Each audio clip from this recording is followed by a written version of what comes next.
line drive, right field, hit well, and it is up and out! In the ninth inning, gave up a home run to Kerry Carpenter. That ball's hit well, deep center field. Way back there, Giancarlo Stanton! A home run! That's it, man. Game over, man. It's game over. Wait a minute. 5-3 Yankees. Runner at second, 2 down, ninth inning, and the 1-0 pitch. Swung on and hammered.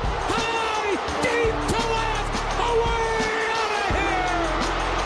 The ultimate present under the tree. Swung on, hit high, hit deep to left. There she goes.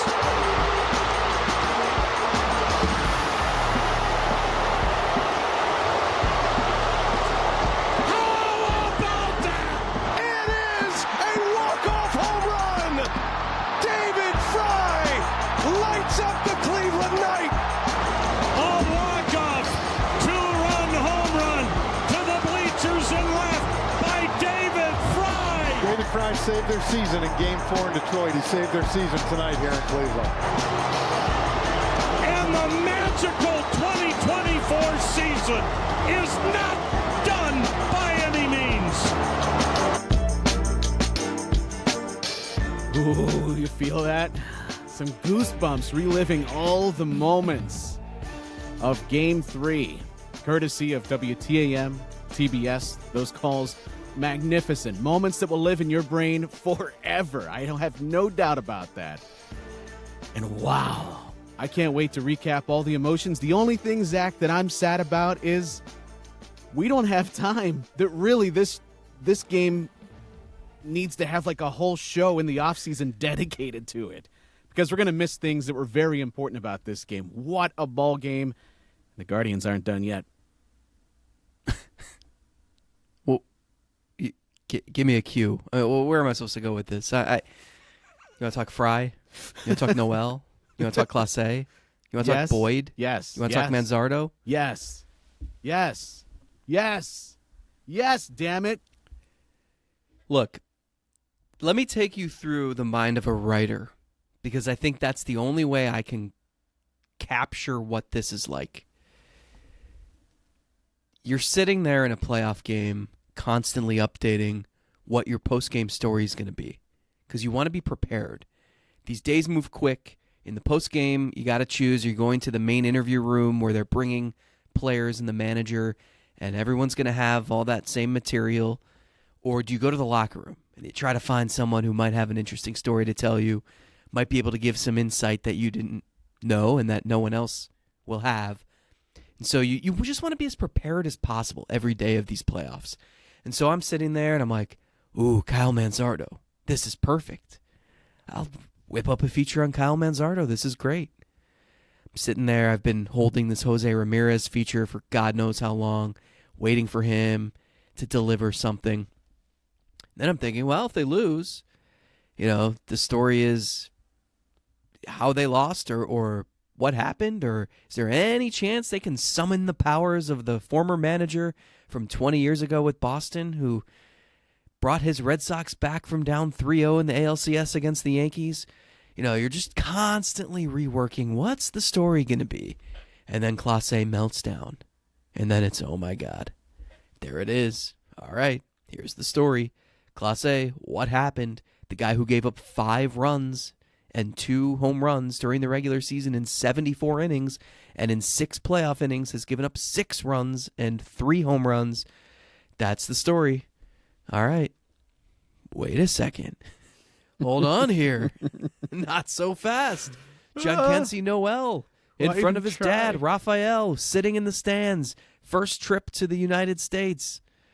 Following along for the ride through October, and he's there to witness his son with just a majestic blast halfway up the bleachers. My goodness. That's the story, but it's the story if they win, and the story if they win and the walk-off is not more meaningful, right? Like, you're kind of in limbo. You go to extra innings, and it's like, I don't know what the story is now.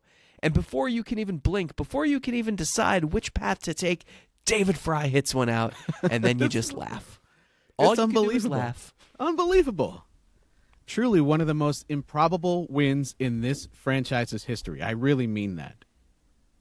Do you think that's going too far to say that it's one of the most, not that it's one of the biggest, I mean one of the most improbable for where they're at in the series, for what it would have meant if they lost, for how they would have lost and the manner in which they did with the man they would have wanted on the mound.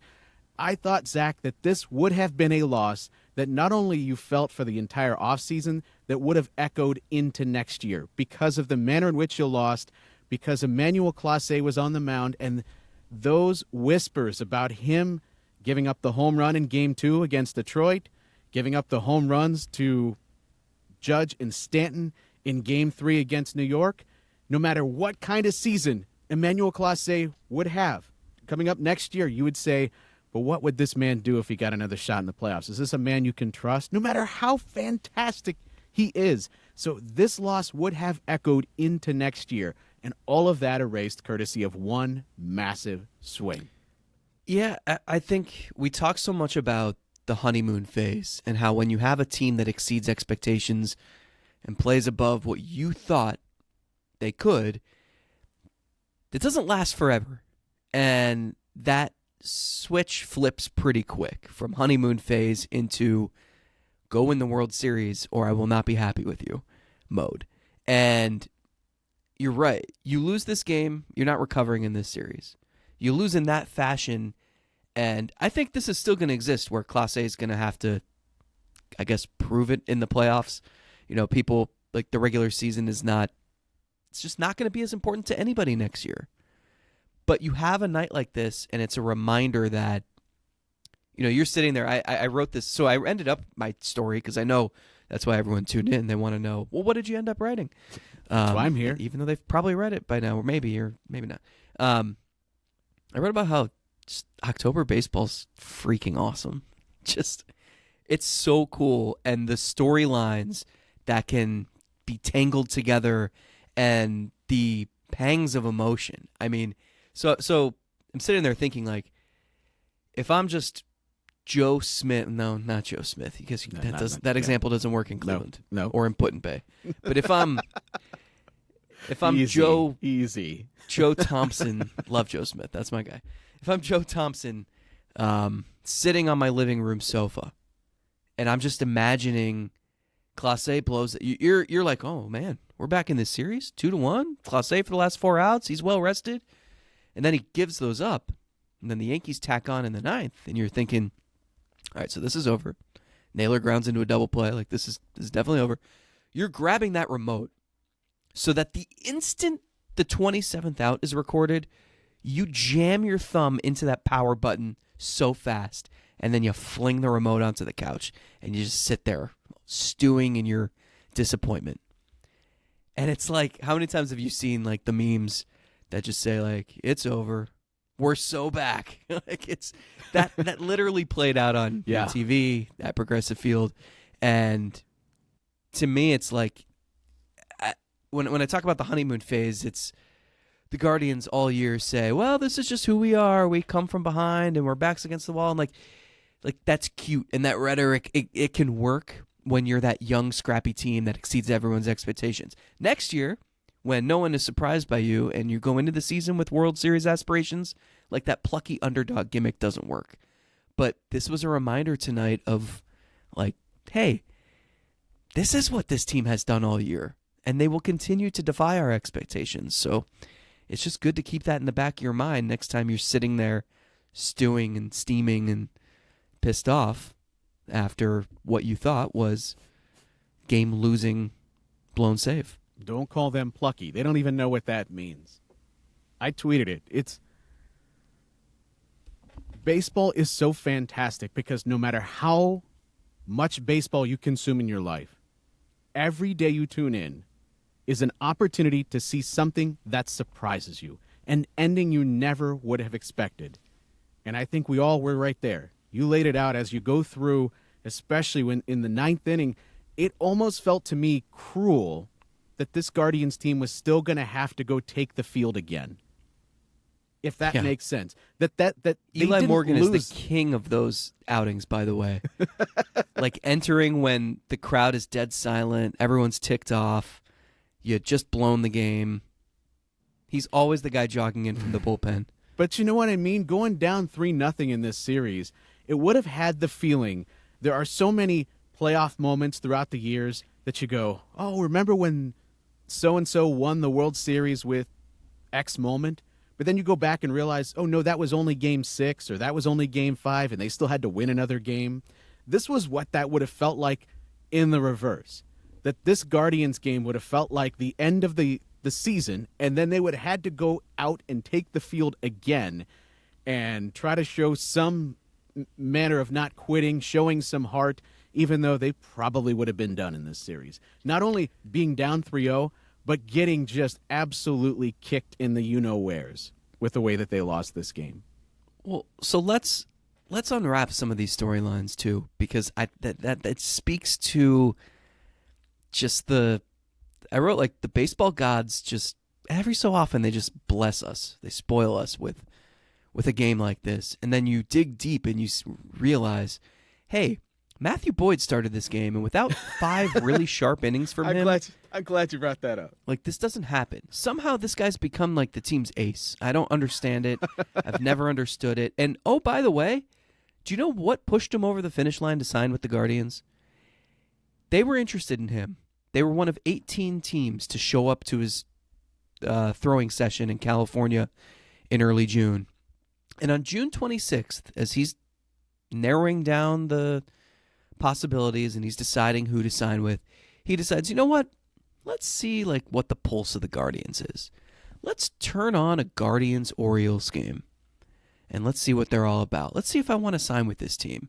And you know who made their debut that night? A kid named Jhonkensy Noel. And in his first at-bat, he launched a home run to center field, and the Guardians went nuts in the dugout. And Boyd saw that, and it stuck with him. And he said, I want to be there. They're having fun. They're playing out of their minds. I want to be a part of that. Lo and behold, 4 months later, he's the guy you are itching to hand the ball to in a must-win playoff game, and Noel's the guy saving the season after Boyd does his job earlier in the night. I mean, like who can script that? Unbelievable. It truly does feel like somebody wrote it when it goes like that. I mean, you could not have written it any better than it just played out on the field between what ended up being two very evenly matched teams, though you never would have guessed it when looking at the lineups and looking at the superstars that came through for New York. That home run that Judge hit over the right field fence, how many guys in baseball can do that?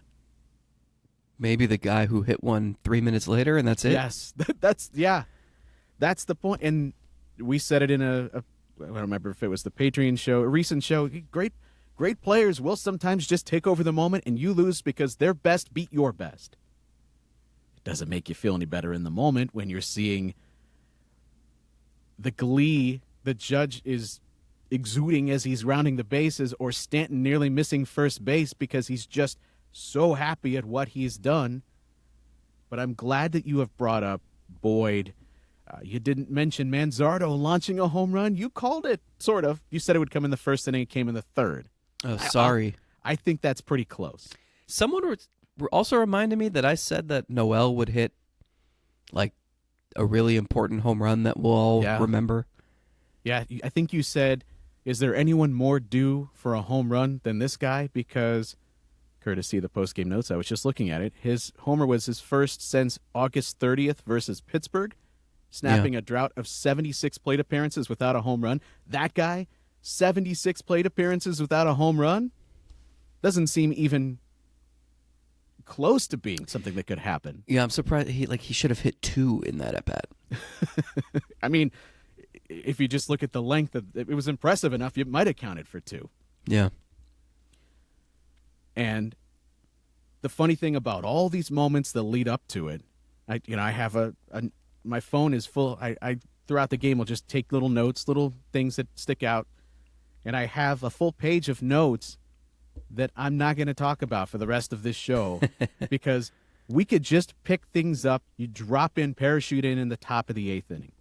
And let's just start there. Let's just work through the emotions of this happening. Here comes Hunter Gaddis out of the bullpen. You realize that he's probably in here. If he goes 1, 2, 3, great. But if somebody's getting on base, you do not want Gaddis facing Judge, right? That's kind of what the thought process is here. So Gaddis comes in. You get a strikeout and a ground out. You're thinking, all right, you already got the 2 outs. You can sneak one more from Soto. You're right back into the dugout. And then here will come Clase for the 9th, exactly as you'd drawn it up. Well, unfortunately, Soto, as he's wont to do, walked, which led to Clase coming out of the bullpen for that matchup against Judge. And I don't think I can recall even going back to that Detroit game, not as deflating as this one is. Because it has felt like a slog to get to this point, to hold this 2-run lead. You got your insurance run. Everything to this moment has worked exactly as you would have drawn it up. That's the blueprint, yeah. And then in one swing, crumble up that blueprint and let it on fire. And that's exactly what happened. And before you even get a chance to process the fact that this game is now tied, it is no longer tied because of Giancarlo Stanton hitting that home run to right center field. Clase exited the building, by the way, like as his teammates were just getting back to the locker room. I'd be very curious to hear what he's thinking at the moment. What's going wrong? What he would have preferred to do? Obviously, I mean, I know what he would prefer to do, but like just what went awry with the pitch sequencing or whatever. I remember when he went 2 innings at Yankee Stadium in that crazy game, the series opener in late August. And he asked to go a 3rd inning. Vogt said absolutely not. And then during that outing, he had to intentionally walk Judge. And he told me the next day, like, he was upset about that. Like, he really wanted to face him. And I remember he faced him in Cleveland, I think last year. I think there was a similar thing where he had to, they walked him once, and then he finally got his chance to... he wants those moments. This is not only the Guardians' blueprint, but this was Class A's blueprint. He's well rested. He's coming on. It doesn't matter if it's the 8th or the 9th. He's actually pitched. The plan has been for him every single outing except the first. I think this is 4 in a row where he entered with the intent of more than a 3-out save. And we can argue about whether that role change is affecting him or they're asking too much or whatever. Point is, I mean, he gave up a home run to the first guy he faced. It's not he covets that. He wants that opportunity.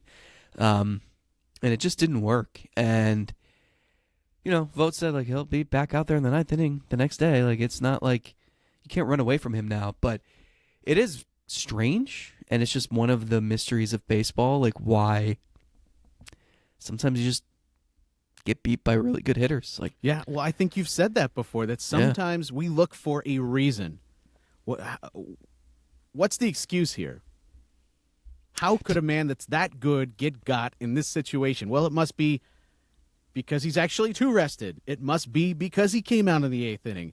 It must be because he put his pants on right leg first instead of left leg first today. I mean, we just look for reasons why it happens. And then the reality is, Aaron Judge is likely going to be the MVP of this league. He's a fantastic hitter, a generational talent. They're back-to-back in this lineup. And occasionally, guys like that hit home runs off of you. Yeah. The Judge one like that, I don't know what you do about that. That's a 99-mile-an-hour cutter on the outside corner. Judge is just a freak. The Stanton at bat that's tough. I don't. Again, when we're not here, we don't. This isn't worth nitpicking. I mean, we could talk about Andres Jimenez's incredible play and Josh Naylor's stretch. Yeah, we can. Pedro Avila. How about did you know Pedro Avila has T-shirts now? Are you serious? You realize I had a plan here. I don't care about your plan. Just I'm going to talk blew it about up. Pedro Avila's innings eater T-shirt. Like Stanton here. That's got his like oversized face on it. Why do I his even number try? 60. This guy's got a donut deal with Goldie's Donuts. He's got a T-shirt. They were wearing the T-shirts for the first time in batting practice before Game 3, and then he comes in and he gets the win. Vogt gave special mention to Andrew Walters, who came in and shut the door in the ninth. I mean, yeah. Anything else? Anyway, you want anything? Yeah, I have one more thing. Sure. I want to talk about. Do David I get to Fry. comment about any of these other things that you've just because those are all steamrolled tiny. past? Those are all tiny footnotes. No. Sure. How about David Fry? Not according to Vogt, but okay. And the fact that, think about the two heroes tonight for Cleveland. Noel, we were talking about being a DFA candidate back in like May. He went nuts at AAA in May and June, earned his call up in part because the Guardians' outfield has been a graveyard for decades. And he hit so well at the beginning and, never really looked back at sluggish September, sure. And then David Fry. We've talked about his journey many times, player to be named later, and an all-star, which no one would have predicted. But then he suffers an elbow injury. And we've talked at length about how that completely changed the dynamic of what Stephen Vogt could do. Limited their flexibility in pinch hitting, in shifting guys around the diamond to get the best possible matchups day in and day out. And I was talking to Fry about it, and he said, look, if it came to an absolute desperate scenario, I could play the field. He said it doesn't really bother him when he's hitting. But I pointed out, you didn't hit a home run in June or July. And so, like, is that a coincidence or does that make sense? And he's like, believe me, I'm aware. My dad was texting me every single day, man, that elbow injury must be really bothering you. And I had to text back, no, Dad, I just can't hit right now. So, he is, no one's going to remember how much he slumped in the second half, how he went from being right there with Judge and Ohtani at the top of the OPS leaderboard, how he was an all-star and then fell off the face of the earth and wound up playing in the small side of a platoon with rookie Kyle Manzardo. No one's going to remember that because that guy has put his stamp on these playoffs. 2 critical home runs, rescued them in Game 4 in the ALDS or else they were sitting at home a week ago, and then lifts them to victory here in Game 3 of the ALCS. Like, I just, for whatever rhyme or reason, sometimes superstars don't perform in October. Sometimes random players or part-time players or guys like David Fry, who was a player to be named later, and then a random 27-year-old rookie shine on the grand stage. And it doesn't make sense, and it doesn't have to. But you're going to remember David Fry's name in 10 years, just like you're going to remember the name of the guy throwing out the ceremonial first pitch Saturday, Ryan Merritt, who had 31 innings of big league action in his career. Oh, my But because he was so good for 4 innings in Toronto in 2016, he's throwing out a ceremonial first pitch. The biggest key factor That's baseball. Getting Game 3 is that you guarantee that happens.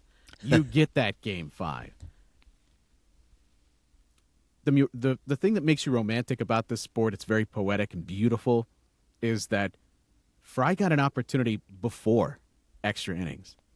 He comes up after Brennan doubles, then Rocchio flies out, Quan walks. You're still trailing by a run. This game's not over. It feels like it's over the minute Stanton crosses home plate and they actually say, yes, he did touch first base. Yes, we actually guarantee he touched first base because we're going to triple check that. But it's not over. And you have a couple of guys on base. Fry comes up, facing Weaver, strikes out. And that's understating it. I mean, that third strike was in Erie. But you have to be ready in this game because this game, how many times does a defensive replacement come in and the ball's immediately hit there. Or a guy, it probably happens more often where a guy isn't used to playing in a position and the first 3 balls are hit there. The ball finds you. The moment finds you. And just because in the 8th inning you don't come through doesn't mean that you are not going to have a stamp on this game.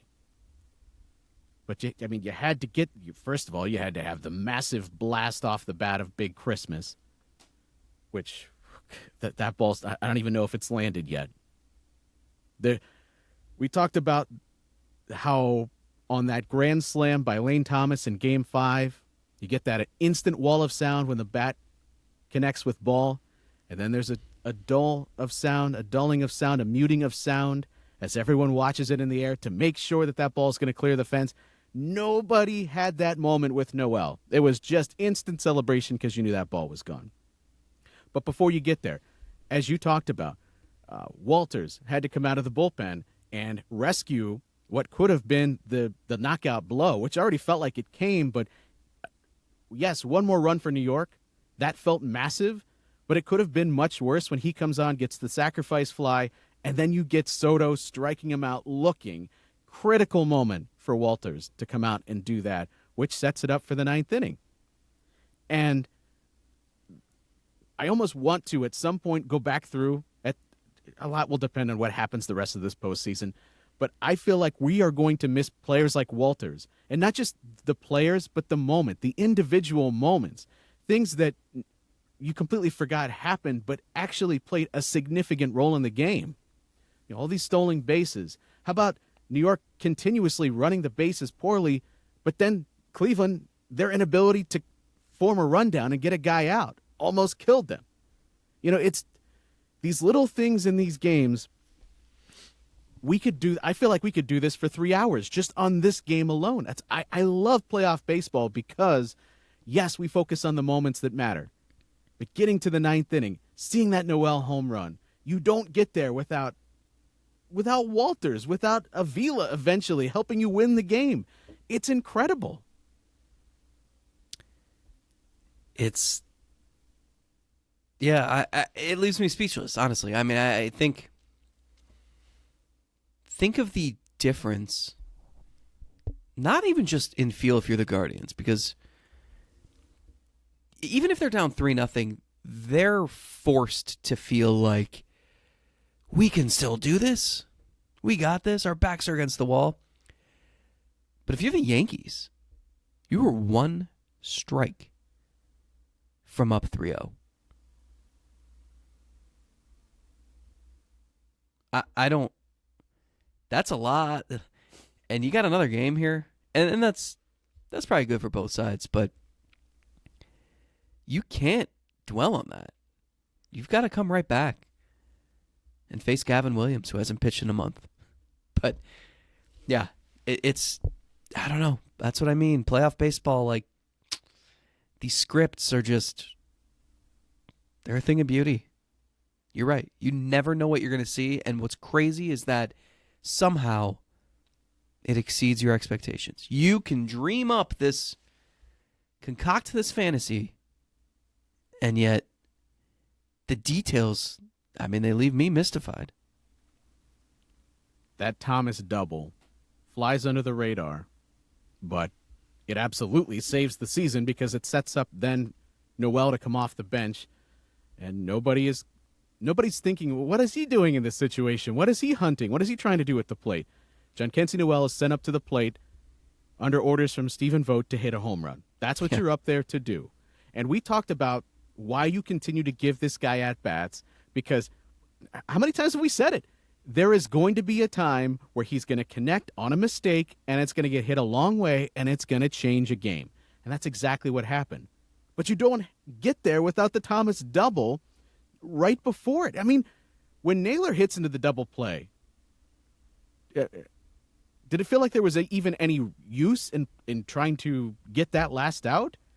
Because it felt like, for Ramirez to reach and then Naylor to hit into the double play, there's your 2 outs. Any opportunity just went by the wayside. But by the way, off of a reliever who has been insanely good. Has pitched every playoff game the Yankees have had. That was the first hiccup Yeah, that's when you know the easiest way to sum this up? You bet your ass we're going to do this for a game review in like 2036. Yes, that's right. Right. I can't wait to talk. Remember when Avila came out and then struck out Judge? Pedro Remember Avila. that commercial for Progressive with Flo? Remember Flo? What's a commercial, Dad? My kids don't call them commercials, by the way. They're very mystified. They want me to be able to skip the ad on the commercial on the television on live TV. Can't we just skip this ad? No, this is not wait 10 seconds and hit skip. You can't do that. And then that ground out to second. And not only the play by Jimenez, but Naylor keeping his foot on the base long enough to register that as an out. That was a massive play. Proof that it doesn't have to be just with the bat that these playoff games get completely altered. And that, of course, sets you up for the 10th inning. How about both catchers today, Zach? This is another one that could fly under the radar. Both catchers showed up offensively. Of course.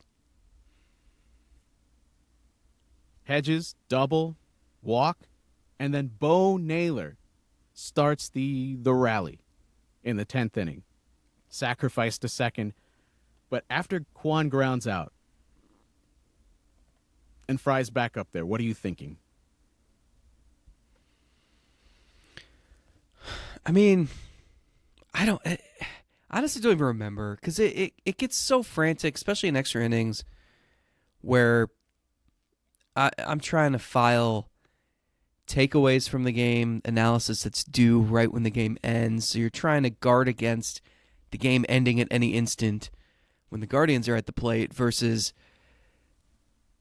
what am I writing, period? Like, how am I chronicling this game? And Fry didn't really leave much time for any thinking. When Kwan grounded out, I don't know that I had great feelings thinking, who the heck is going to come back out and pitch the 11th for Cleveland? What is that game? They were running out like? of pitchers. I mean, that would have been probably Avila for like 3. Sure. But what does that game plan look like? Because there's no rescuing anybody if somebody else gets into a mess. You've got a limited amount of pitchers still down there. And you're trying to protect yourself if this game goes extremely long because this is no longer the regular season. There's nobody starting at second base. These games could absolutely go in the 14th, 15th, 18th, 21st. You don't know. And you have to somewhat protect against that because the last thing you want to happen is run out of pitchers in a playoff game. And Hedges is already out of the game, so you can't have him pitch. So what are you going to do in that situation? David Fry, coming up, the man, the myth, the legend. David Fry. No, this is the worst one you've created.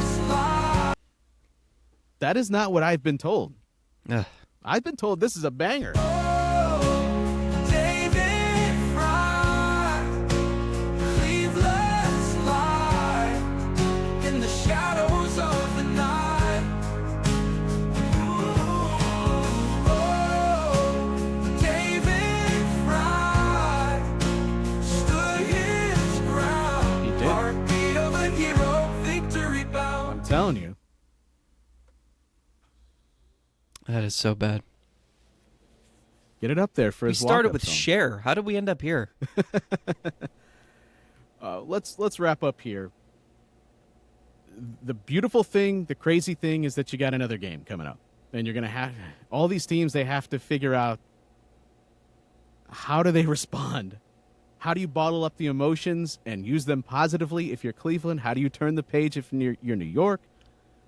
And it sort of reminded me of the emotions after the Oscar Gonzalez walk-off at game 3 against the Yankees in 22 because the Guardians went on to lose that series. But I said after that game that as a fan, this is what you spend all season waiting for, these moments. And instead of thinking about what does this mean for the series and if they do go on to lose the series that it didn't mean anything, no. Only one team wins the World Series every single year.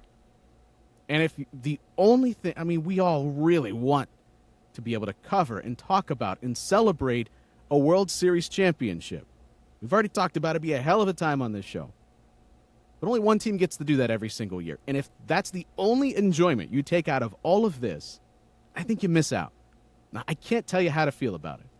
But I know for me, I think as a fan, you should absorb this and hold on to this because it is something that years from now you can still talk about. It will live on in your head forever. Yeah, we're breaking our cardinal rule here. We can't tell you how to be a fan. But I'm with you. I've never understood, especially with baseball, because you're investing so much time and energy. It's every day for 162 of them. And I understand the World Series or bust attitude. I get it. Especially in Cleveland, where it's been since 1948. At the same time, if you really want to savor a championship, you're going to do it more so if you ride those waves, right? Like,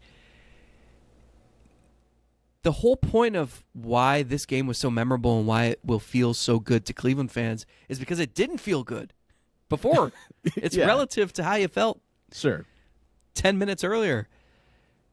And if you did jump in from day one with this team, and you didn't have to. They weren't supposed to be good. Like, that's okay. But a lot of fans jumped in at some point. And whenever you jumped in, even if you didn't jump in until they clinched the division, I think you've gotten your money's worth. It's been this playoff run has been crazy, and honestly reminds me of 97. And there are parallels to draw between like what Sandy Alomar did off Mariano Rivera in 97 and what we saw tonight. But 97, that playoff run was every game had crazy twists and turns.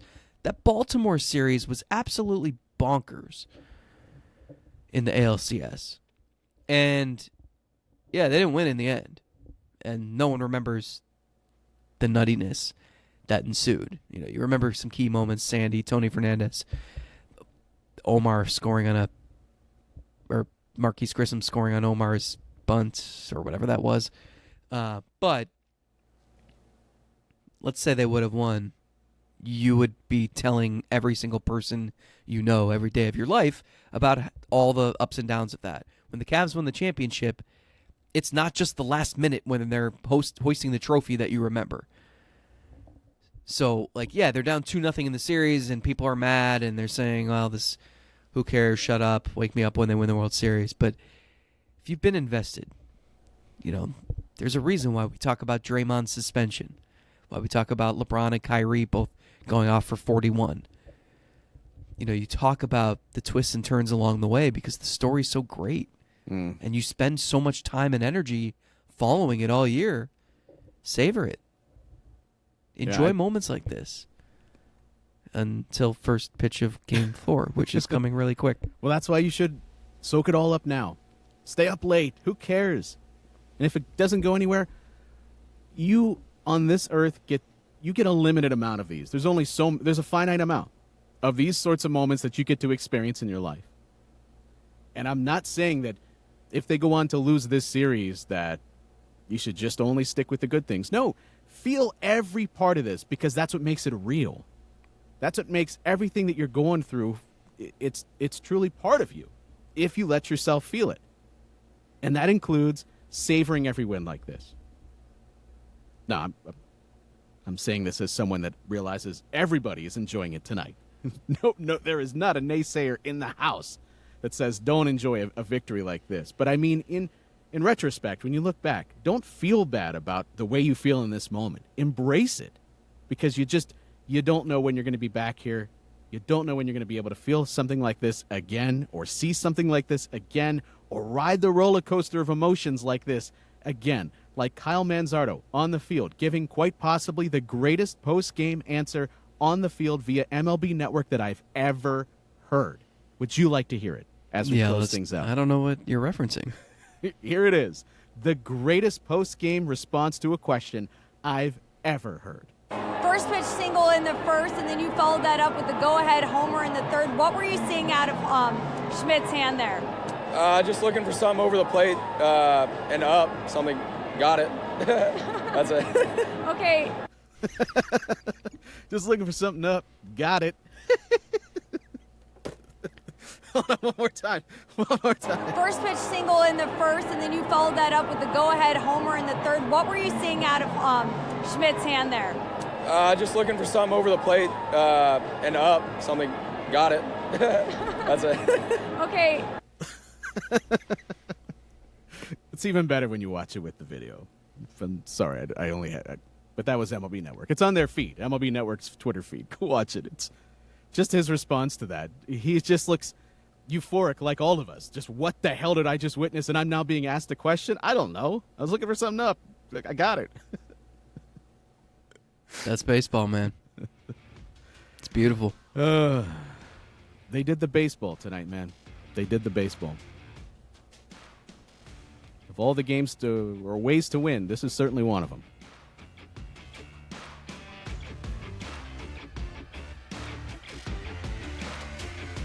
Speechless.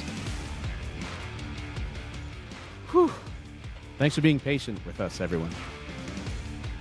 And enjoy this until first pitch when, you then have to get back on the roller coaster. But until then, enjoy this. Soak it all in. Fun. Do you believe?